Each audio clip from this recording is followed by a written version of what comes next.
heat with some storms are underway. Chief Meteorologist Joe Diaz has your forecast.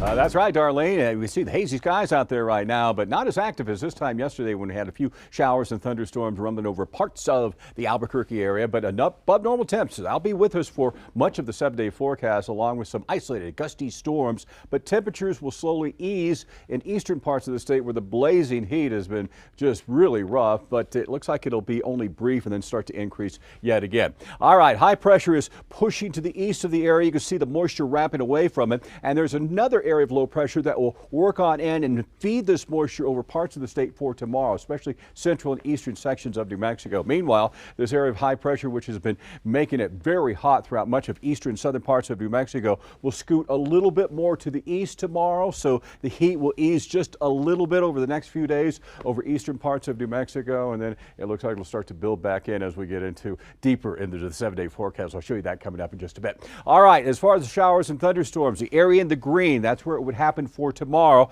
And from the Central Mountain chain west, that would be more of the gusty showers and thunderstorms. From the Central Mountain east, that would be more of the wetting showers and thunderstorms on a scattered basis. Now, tomorrow here in the Albuquerque area, we're going to wake up pretty dry and quiet, good for an outdoor walk or run. We'll get into the mid-90s in the afternoon, a few clouds in the afternoon with a spot of a gusty shower or thunderstorm around. But you can see more of that working on into eastern parts of the state and finally starting to lower a little bit. Still downright hot over in Roswell, but check it out for tomorrow. And with the more humid air working in by Friday, temperatures in the upper 90s there. So that will break that stretch of triple-digit heat they've had for quite some time. Now, as we advance it on into the latter portion of the weekend, another front will be dropping on down, and that will bring more humid air over eastern parts of the state. So really over the holiday weekend from the Central Mountain chain eastward, that's where the brunt of the action will be, and it looks like the big concern would be across the burn scar areas, especially down the Four Corners region.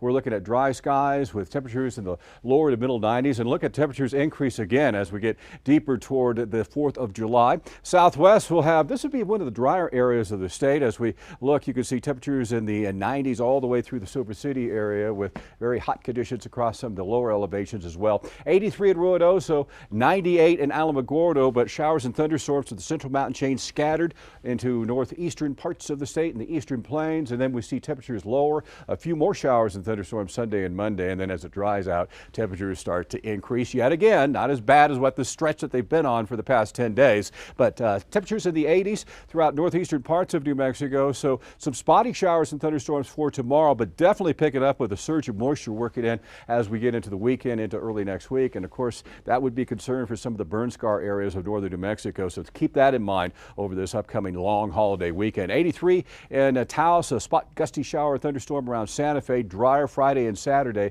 and then isolated showers and thunderstorms will continue in the days that follow. And most of the storms will be from the Central Mountain chain eastward, kind of dry and hot in our area, room for a passing gusty storm throughout the region, then dry and hot for Friday, Saturday, on into Sunday. And look at the rising temperatures on into the 4th of July, into the middle of next week with room for a passing gusty storm here, but the brunt of that will be over eastern parts of the state. So a lot of people have some outdoor plans as we move deeper into the holiday weekend, and at least in the metro area here, it looks to be pretty good. It's going to be pretty hot, but it's going to be pretty good. You know? A little bit.